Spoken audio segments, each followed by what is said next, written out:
Attorney General urges motorists to sue traffic officers who solicit bribes. Attorney General Anil Nandlal is encouraging motorists to file lawsuits against traffic ranks who solicit bribe payments to avoid being locked up for ticketed offences, asserting that citizens have legal recourse against corrupt officers.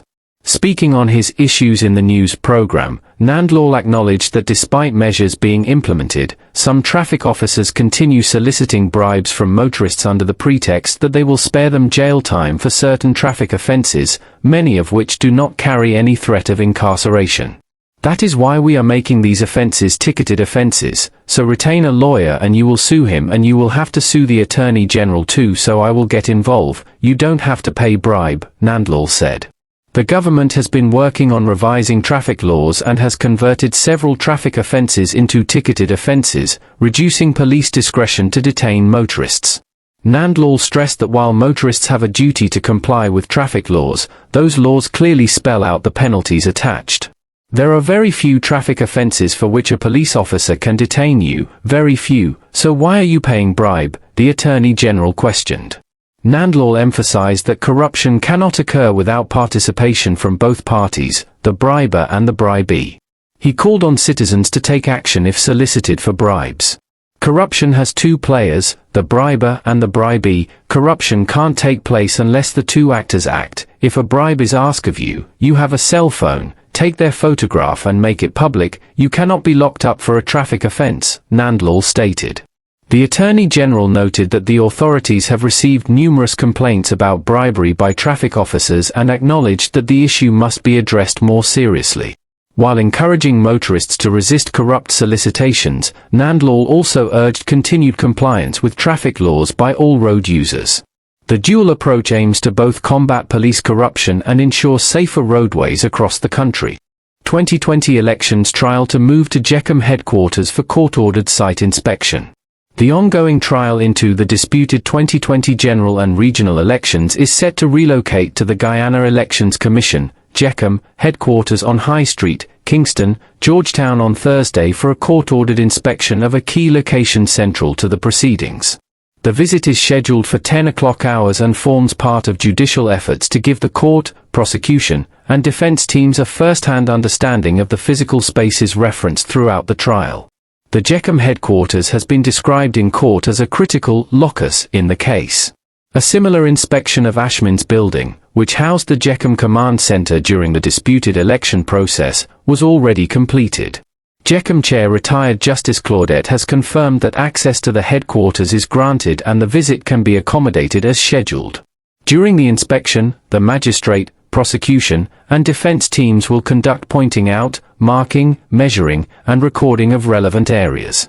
Attorneys and defendants are expected to be present in person, with witnesses asked to indicate their respective placements and explain operational procedures carried out during the 2020 elections. Among the witnesses expected to be present are Rosalinda Razel and Jonathan Yewood, both of whom have completed their testimony. All defendants in the case are also required to attend. Acting Chief Magistrate Faith McGusty informed the court that any new issues arising from the visit may be subject to further cross-examination upon application, although witnesses involved have already concluded their evidence. The trial continued on Wednesday with witnesses Bibi Anisha Mohammed and Dr. Frank Anthony returning to the stand for continued cross-examination by defense attorneys. Both witnesses have now concluded their evidence. 9 individuals are currently before the court charged with conspiring to manipulate the 2020 election results in favor of the APNU plus AFC, allegedly in an attempt to deny victory to the PPP. Those charged include former Government Minister Volder Lawrence, former Chief Elections Officer Keith Lowenfield, former Region 4 Returning Officer Clement Mingo, and former Deputy Chief Elections Officer Roxanne Myers, among others. The controversy surrounding the March 2020 elections delayed the declaration of results for 5 months, until PPP candidate Irfan Ali was sworn in as president on August 2, 2020. The disputed electoral process triggered widespread international concern and calls for a fair recount of ballots.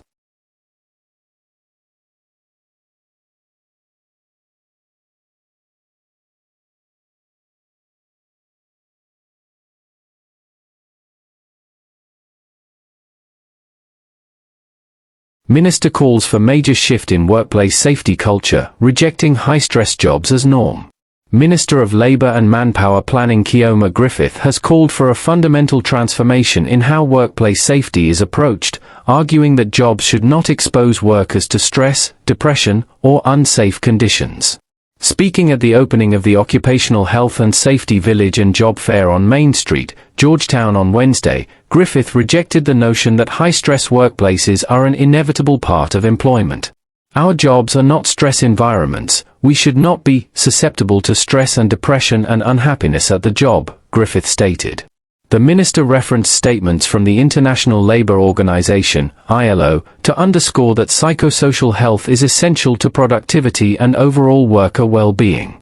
He stressed that workers must be able to operate in a decent environment to achieve their best performance. The ILO has made it clear that good psychosocial health is important on the job, and this is something the government is dedicated in ensuring, Griffith said. According to Griffith, improving safety at workplaces requires a change in mindset and shared responsibility across all stakeholders.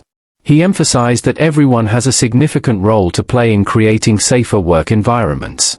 If we are truly going to put safety first, if we are going to change the paradigm of how we approach health and safety, one of us have a significant role to play in ensuring that every worker return to work safely, that their job is secured and that they are no more stressed on the job when they leave work, Griffith said.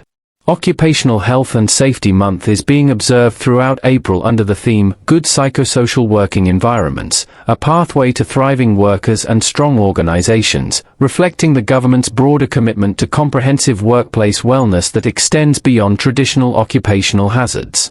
Attorney General vows stricter penalties for fake lawyers masquerading as legal practitioners.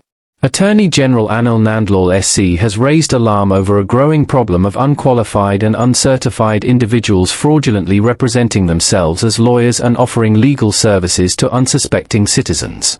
Speaking during his weekly Issues in the News commentary on Tuesday night, Nandlal vowed that stricter penalties will soon be implemented to sanction those engaged in such fraudulent practices. We can't continue to have these fraudulent misrepresentations taking place. Actions will be taken, laws will be strengthened to address this situation, Nandlal said. The Attorney General emphasized that such fraudulent actions are not merely illegal but lead to severe hardship for individuals seeking legitimate legal services. Many citizens have lost their properties, money, or personal liberties after engaging with unqualified individuals posing as lawyers. Given the scale of the problem, Nandlal said he has been tasked with clamping down on the situation and protecting the public from further exploitation. Beyond addressing fraudulent practitioners, Nandlal indicated that the mechanism to hold qualified lawyers more accountable will also be reviewed, signaling a broader effort to strengthen the legal profession's oversight. The Attorney General's announcement follows months of discussion about the need for systemic reforms within the legal profession. In January, at the opening of the 2026 law year, President of the Bar Association of Guyana Kamal Ramkaran SC called for urgent reform of the disciplinary system governing lawyers. Ramkaran warned that accountability must apply not only to judges but also to attorneys whose conduct contributes to prolonged court delays and inefficiencies within the justice system. Ramkaran also highlighted critical gaps in the profession's oversight mechanisms. Guyana currently has no system of mandatory continuing legal education, meaning attorneys can technically practice for decades without ever updating their legal knowledge after law school. More alarming, Ramkaran revealed that no lawyer has been suspended or struck off the roll under court rules in over 25 years, and possibly much longer, a situation he described as concerning given the cumbersome and ineffective nature of the disciplinary process. These issues collectively point to a legal profession in need of significant structural reform to ensure public protection and professional accountability. Digital platforms transform government access and strengthen democracy, says Minister Teixeira. Guyana's expanding digital platforms are playing a critical role in improving access to government services, strengthening accountability, and deepening democratic participation, according to Minister of Parliamentary Affairs and Governance Gail Teixeira.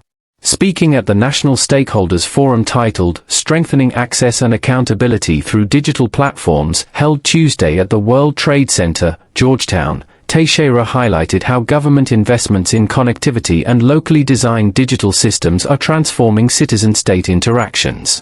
With more than 900,000 cell phone owners in Guyana and expanded internet access across hinterland, riverine, and rural communities, the country is now better positioned to benefit from digital governance, Teixeira noted. It is only within the last 5 years that we became a connected country, she said, explaining that reliable Wi-Fi and ICT hubs in indigenous and remote communities have removed Georgetown-centric barriers to information and services. This connectivity has laid the foundation for platforms such as Citizen Connect, telehealth services, the housing single-window system, electronic ID initiatives, and online job and skills platforms.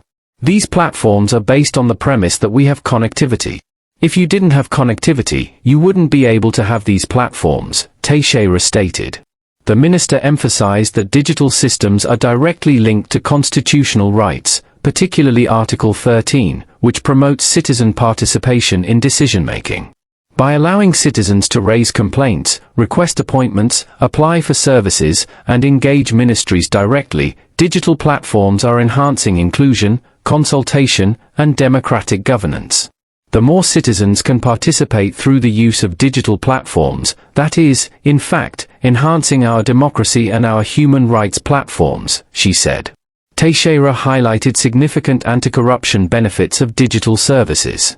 The Housing Ministry's single-window platform has substantially reduced the need for citizens to navigate multiple agencies, a process that previously required applicants to engage up to 13 different agencies, creating opportunities for delays and bribery.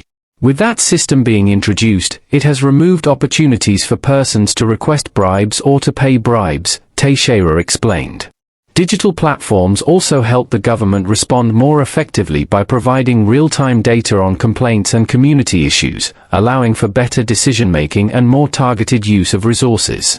While the President and Minister's community outreaches will continue, digital platforms provide an additional layer of access, ensuring citizens can engage with government more efficiently, regardless of their location, Teixeira said.